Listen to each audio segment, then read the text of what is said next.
Welcome back, AP Statistics students. We are looking at lesson 6 in our probability unit, the final lesson, and this one focuses on 5.3b, which is tree diagrams.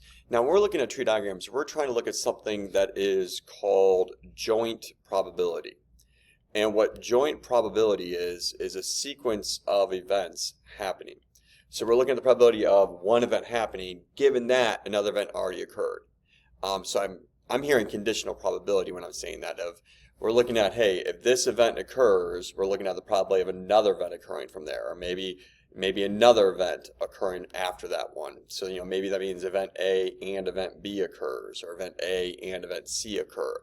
So we're looking at a sequence of events that are happening, and what's the probability of those happening. And so we're going to have a little bit of conditional probability in there, and we're going to look at something else. And notice the way I organize this is tree diagrams are going to help us with figuring that out. So let's use that to get into this lesson. In one of our previous lessons that dealt with simulations, we dealt with this activity that had a bag full of starbursts. And you can see down on the bottom of the screen right there that we have a bag full of 6 starbursts, 4 red and looks like 2 yellow. And so we're going to use that same idea, but we're not going to perform the simulation this time. We're actually going to calculate the different probabilities. So the game is, can you draw the same colored starburst 2 times in a row?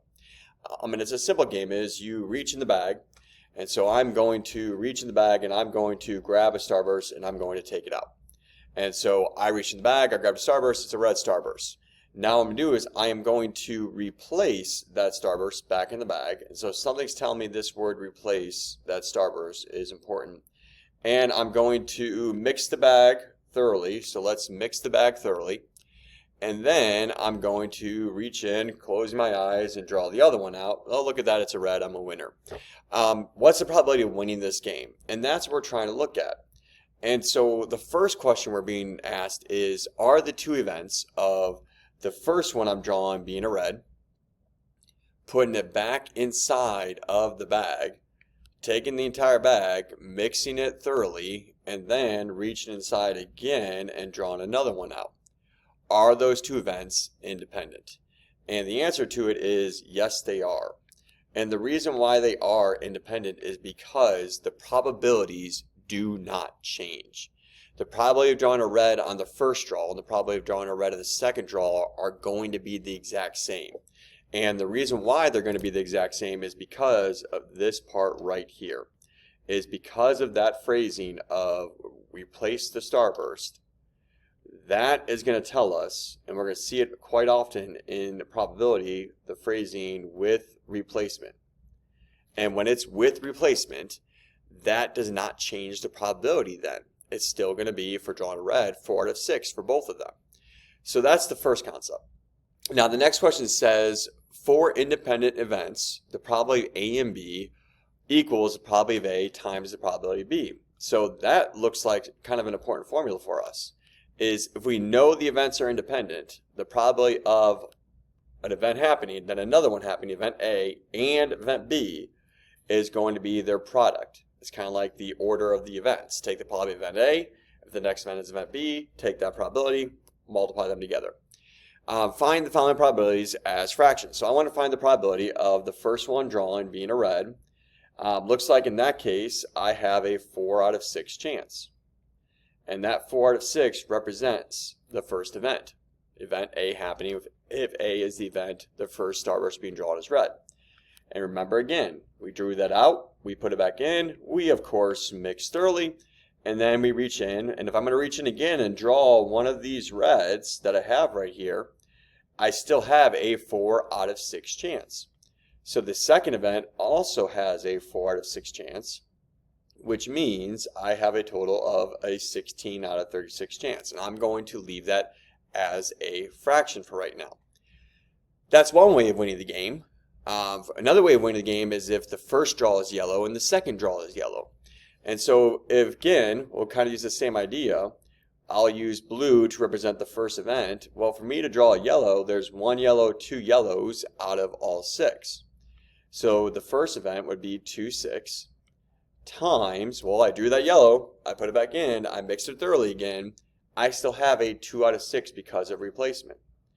And so that would actually be the green one. So let's make it green, and then that's going to give me a 4 out of 36. So in this case, what's the probability of me winning the game? Well, the two probabilities I have down there say that to win by picking 2 reds is a 16 out of 36. To win by picking 2 yellows is a 4 out of 36. Well, I'm going to add those together. I'm going to take the probability of winning by using 2 reds, and I'm going to add the probability of winning by picking 2 yellows. And that's 20 out of 36. Both of those are divisible by 4, so 0.556, I believe. 0.5 repeating. And so that is the beginning. And the beginning here is with replacement. That did not change the probabilities, kept them independent, and so that's the structure we're going to use. So what's going to happen next? So now there's a twist, and the twist is we are not going to replace, you will not replace the first starburst. And in that problem, when we're dealing with that, what that means is we are looking at scenarios that have without replacement. And so when we're dealing without replacement, that means we're not putting the starburst back in, so the probabilities are going to change. So let's look at this. Let's say, go ahead and make an example. Is okay, if I have a first draw, and let's just look at red first, and I want to draw a red. Well, in that case, that's the same probability as last time. There's 4 reds out of 6 total. So if I'm drawing a red, we're going to say it's a 4 out of 6 chance. Okay. What happens though is I reach in the bag, look at that, I drew a red, perfect. So now there's a second draw, which does not deal with replacement. And so if I have a second draw, I could also draw another red. Well, what happens in that case? Well, now inside that bag, I only have 3 reds left. And inside that bag, I only have 5 starbursts. So this probability changes. But wait a second, what if I wanted the probability of a yellow from there? And so if I want a probability of a yellow, how many are there? Well, there's 2, still 2 yellow because I didn't draw 1 on the first draw. But there's still only 5 starbursts, so this would be a 2 out of 5. And so we're seeing how without replacement is changing our probabilities down here. We're using 3 out of 5 and a 2 out of 5, but we originally started with the 4 out of 6. That's where we're going, and notice I kind of organized it there with a tree diagram. So let's fill in the entire tree diagram. And you can see I have some of the ones over here filled out, so we can kind of talk about them and fill in the rest as we go. I also included some of the notations so we can understand where certain things are placed based off of the wording used in our problems. And so we looked at the red, and I drew it previously on the slide as, hey, if I draw red, there is a 4 out of 6 chance in the first draw. So I'm marking my probabilities on the arrow that is leading to the event. So we'll think of it this way. In order for me to draw red, I have a probability of 4/6. So to get that event to that event, there's a 4/6 probability of getting there. Now after I do that, what's left? Well, if I don't replace, I now have a 3 out of 5 chance of drawing a second red. So to get to that second red, it's a 3 out of 5 chance. So notice how I'm going to word that.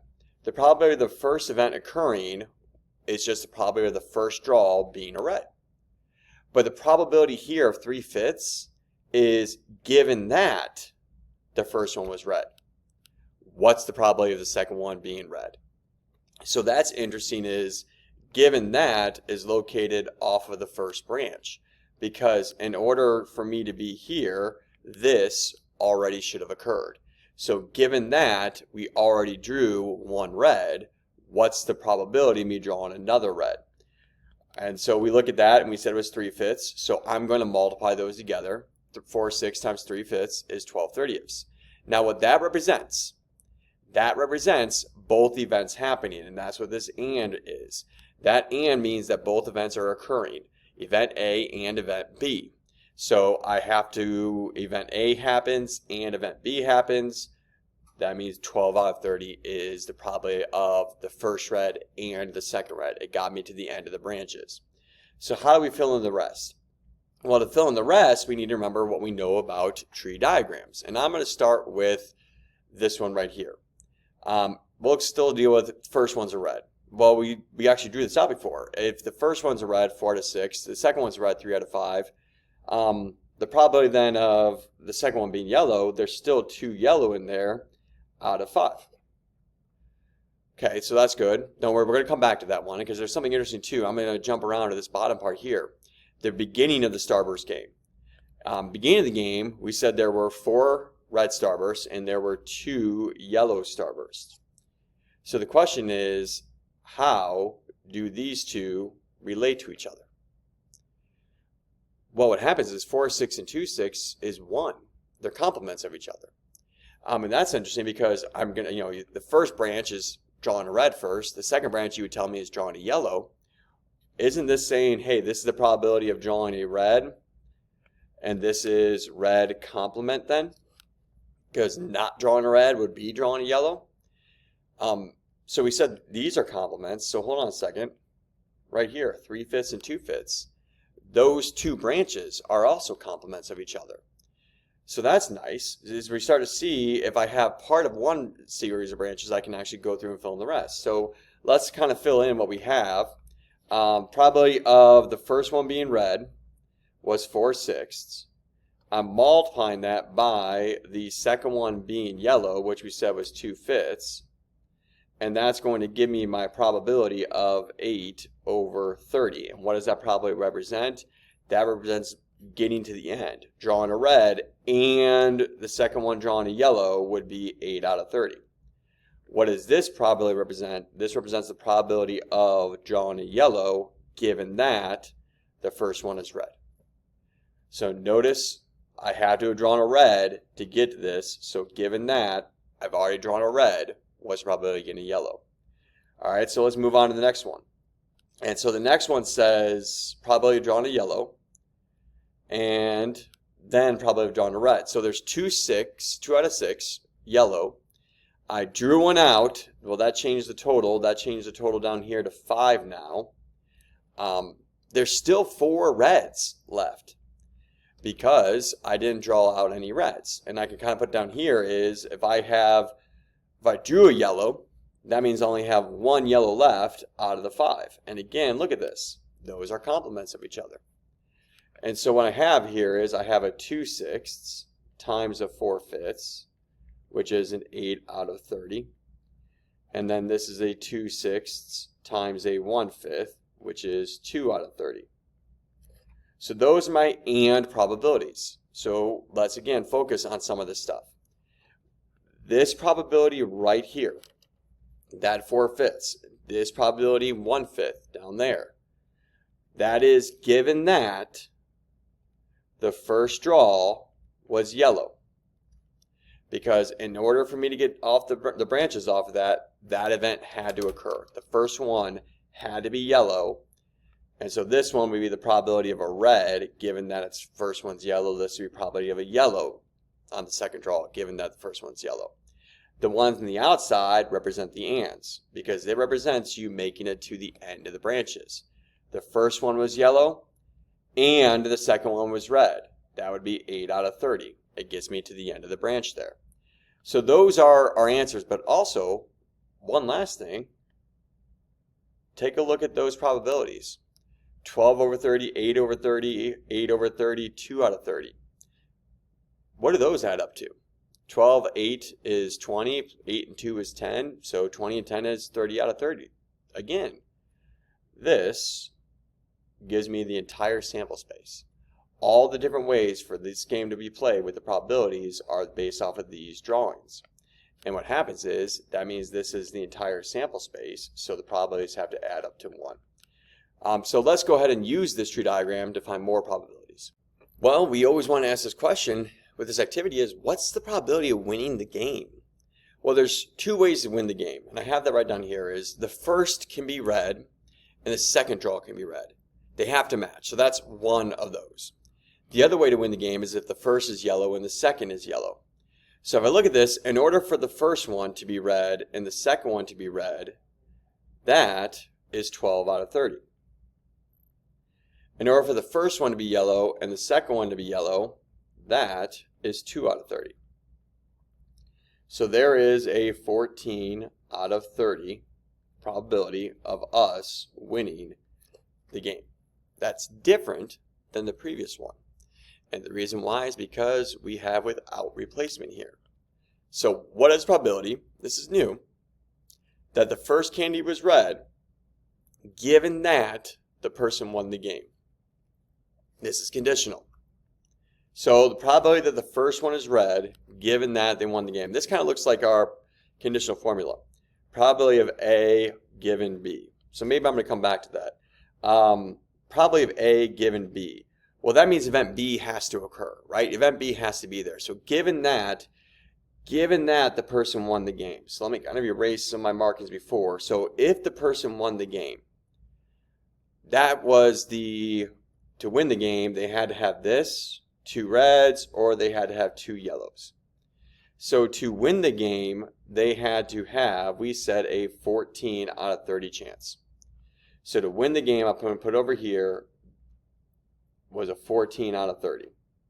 So given that they won the game, 14 out of 30, 14 total different ways of probability, of winning the game. Okay.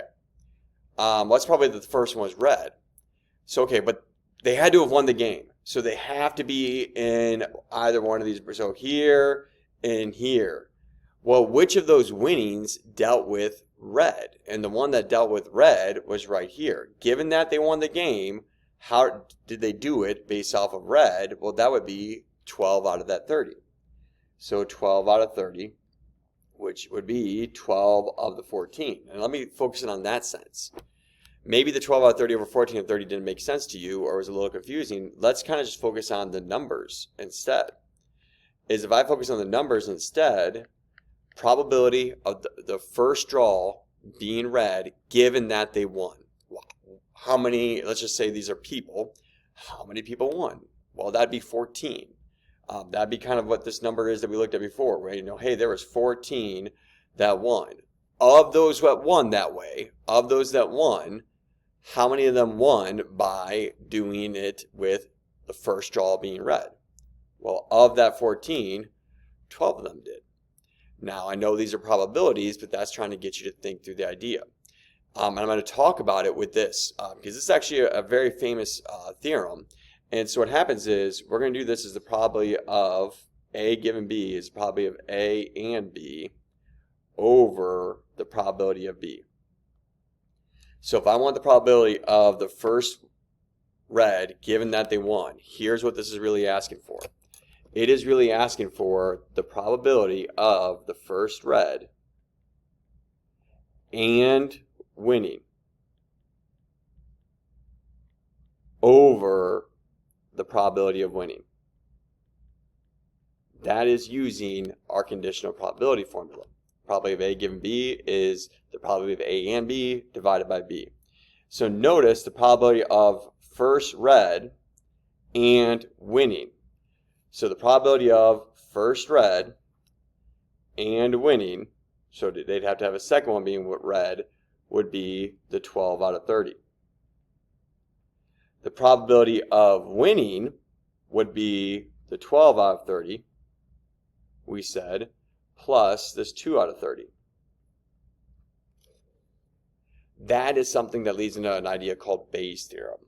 And it deals with tree diagrams and conditional probability, is that sometimes we're going to have to combine 2 fractions on the bottom. And that happens when they're on the outsides here. So that number 6 leads us into Bayes' theorem with probability. But we just don't need to worry about Bayes' theorem, and there's a really complicated formula that we're not going to look at. But what happens here is we can just focus on the tree diagram and understanding what it means. The ands are the final products. The given that's are the ones in between. So let's continue to use this diagram to help us out a little bit more with what we're working towards. And what we're working towards is understanding the notation and the structure. So the first thing we have is our general multiplication rule. The general multiplication rule says that if you have 2 events happening, a joint probability, one event then another event, A and B, so event A then event B, what you're going to do is you're going to find the probability of A, multiply it by the probability of B happening given that A occurred, because it's one event after another. So if A occurred, the next event that happens is B, then we're going to find the probability of B happening given that event A already happened. So look at the notation there, that's the way it's written. Now we looked at a special case first. The first thing we looked at is, hey, they're independent events. Now in that case, if they're independent, that means probability of B given A is equal to the probability of B. That was the previous lesson, is if two events are independent, the probability is not going to change if another event occurs. So if A and B are independent, the probability of B is going to be the exact same probability even if event A happens. What I can use is I can use substitution and say, okay, I can replace probability of B given A with probability of B, and that's what gave us our formula in the beginning. So that was the first example we looked at, was this whole independent formula down here, and then we looked at what happens without replacement, and that kind of changed what we're doing. Then we have a tree diagram. The tree diagram I have here, I have listed all the different branches. I'm using A, B, and B complement. So I'm going to cross out this C, and I'm going to use B complement instead so we can focus on it with the notation of probability. So the events, this would be my first event, and then this would be my second event. We're looking at joint probabilities. In the middle part right here, all of these are our given that's, our conditionals. Because in order to go on this branch, event A had to have happened first. All the branches out here are our ands, because we made it to the end. Event A happened and event B happened, so the product is going to give me the and probability. That's the main idea, I'd say, behind these branches, is knowing where each part is. And notice we have the complements. You know, hey, this is, if I know this probability, this one's the complement. If I know this probability, this one's the complement. We also need to realize that all of these, and we talked about it before, all of these are going to add up to 1. They're going to have a sum of 1. That's the main thing we looked at with the tree diagrams. One thing we haven't covered right now, it's in one of the next examples, is the probability of at least 1. Now, you've done a couple of at least before, but in those we've kind of given you I'd say a finite group. We can, hey, here's a legitimate probability model of 4 different things that could happen, and you would find a probability of at least 2, and you would just add the cells. So it makes sense if you have a finite group. Hey, I know what to do. I can just add them together. But what if I don't have an end? And that's kind of what this is down here, is to kind of show you. If I want the probability of at least 1. Now, down here I have probability of 0 events happening, 1 event, 2, 3, 4, 5, 6, 7, 8, 9, 10, and then dot, dot, dot. There's no end. So based off that logic, if I want the probability of at least 1, and I want to do it the way we've done before, what some people want to do is, well, I'm going to have to add the probability of 1 plus the probability of 2 plus the probability of 3 plus the probability of 4. Well, before, maybe you've stopped here and you've only had a table that have gone up to 0, 1, 2, 3, 4. That's not hard to add. But what if I don't have an end? What if it goes on and on and on and on, and there is a dot, dot, dot? I mean, I don't even want to add all the way up to 10. That's a lot of things to put in the calculator. But I need to remember what we know. The probabilities of a legitimate probability model all add up to 1. They all have a sum of 1.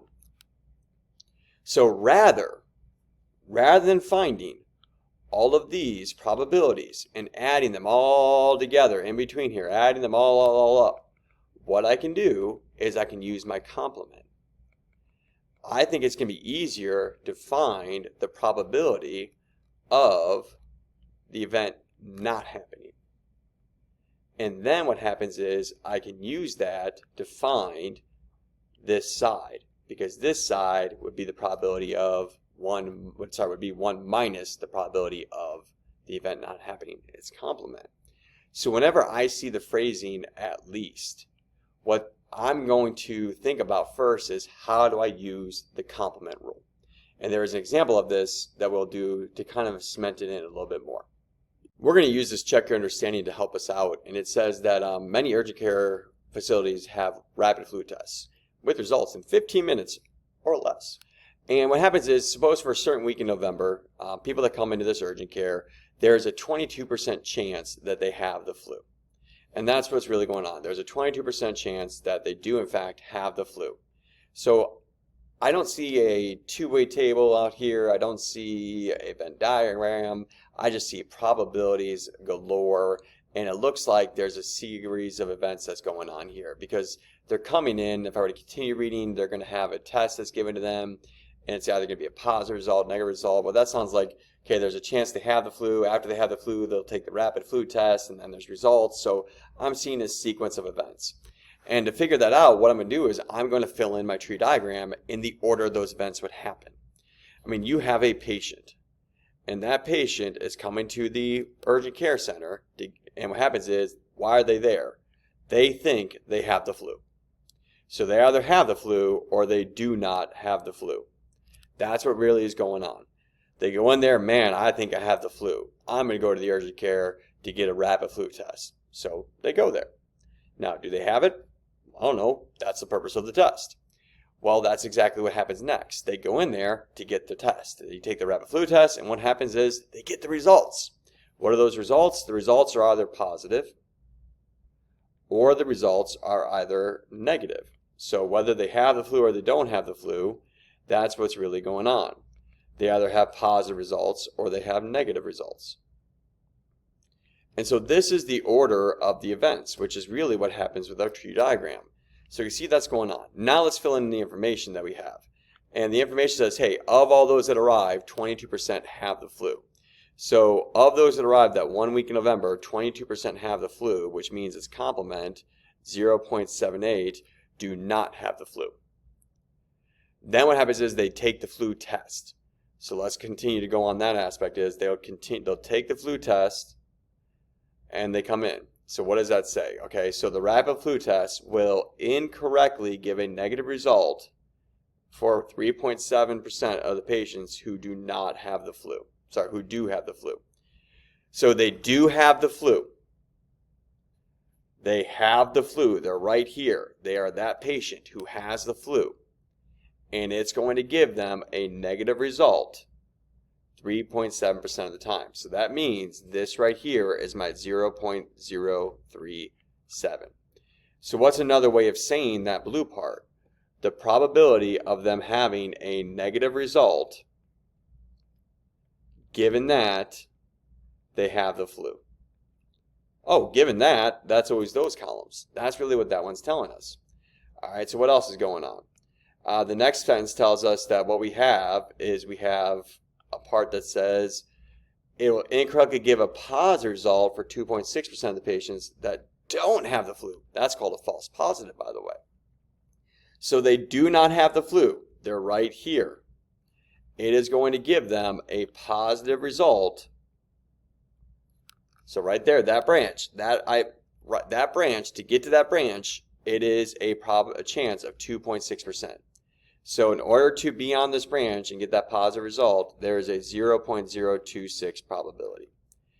And so that is another given that probability. The probability of getting a positive result given that there is no flu. So again, a given that scenario goes on that branch there. So here's our probabilities filled in, except for, well, it looks like I'm missing a couple. I'm missing this one right here. Well, that's the complement, 0.963. I'm missing this one right here, 0.974, the complement of that one. So in order for me to get all my probabilities, I'm going to take my 0.22 and I'm going to multiply this by my 0.963. Now that represents, I'm going to put the numbers on the next slide, but that represents the probability of the flu and positive. This one, 0.22 times 0.037, that's going to represent the probability of the flu and a negative result. And so on and so on. So this would be a 0.78 times my 0.026. That's the probability of no flu and a positive result, false positive. This one would then be probability of no flu and a negative result. That's actually a good thing. I don't have the flu and the test tells me I don't have the flu. So that would be 0.78 times 0.974. So this is really our tree diagram. And I don't have those products here. I have them on the next slide. But I want you to realize the ands are going to be here and the given that's are going to be there. So let's dive into using this tree diagram to answer a few questions. Find the probability. So I have all the multiplications up there, all those products. Find the probability that a randomly selected patient gets a positive result. So I'm going to select a random patient and they need to get, so here, my random patient comes in, they go through, they have the flu. In order to get that positive result, they'd be at the end of that branch, and I know they're going to get, so the probability of a positive result is going to be, I know for sure, 0.2119. They have the flu. The test tells them they have the flu. Well, what's the other scenario that could happen? Well, the other scenario could happen is they come in, they don't have the flu, but they have a false positive. It tells them on the test they do have the flu. That's another way that it could happen. They could also say, hey, you know what?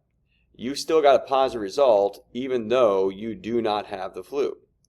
And so that is going to be the other way of doing it, is to have those numbers as positive result could be either be you have the flu and the test tells you have the flu, or you don't have the flu but the test says you do because it's a false positive.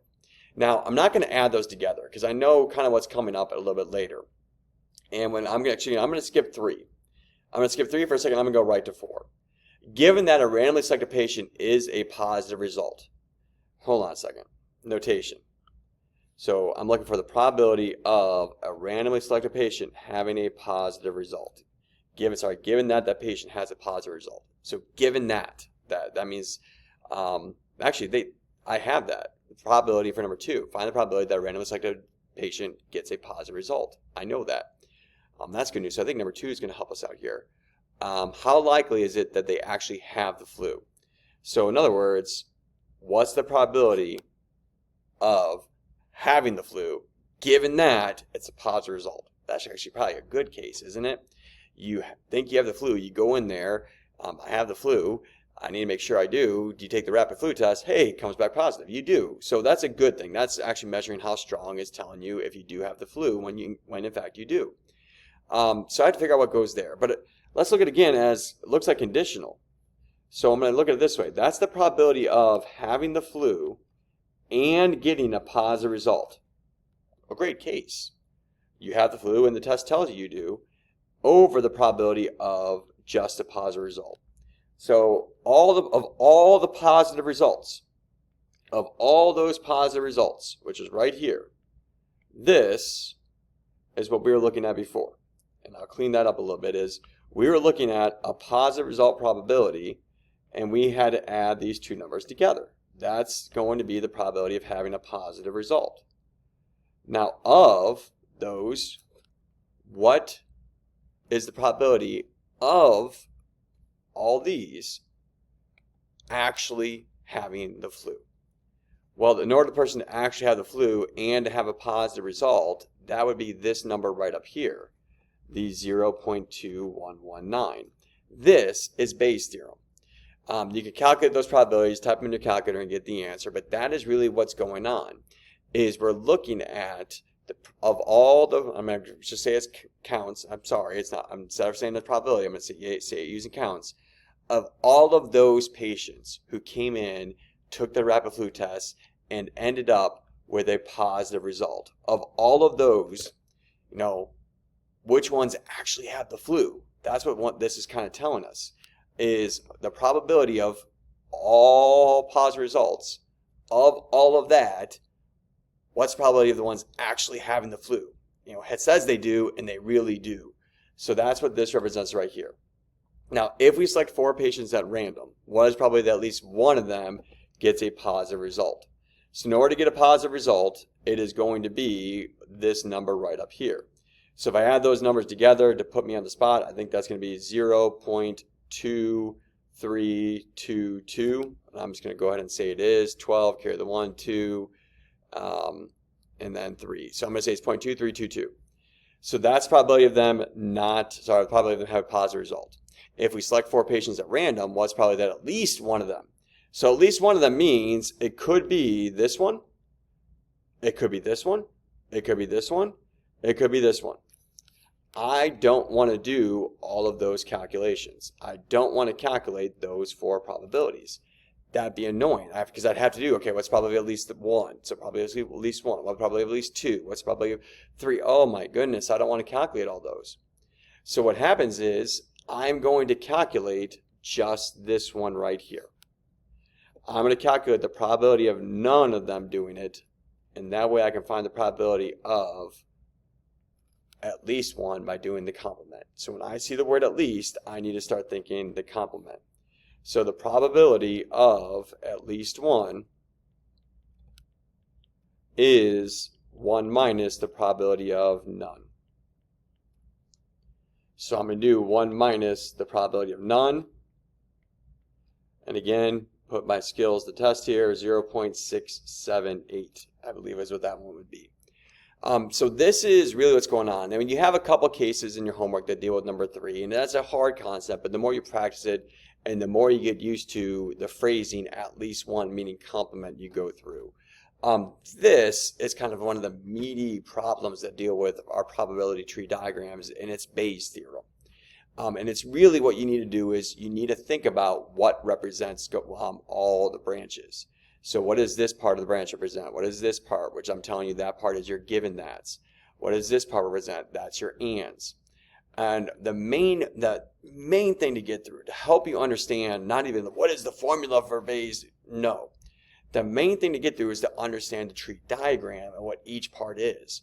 And the hint and the advice that I can give you is if you're ever dealing with a given that situation, what you always want to do is you always want to write down the formula. And that will help you understand where to look on the branches. So there's some advice. Hopefully this helps you with probabilities and tree diagrams. Thanks for watching.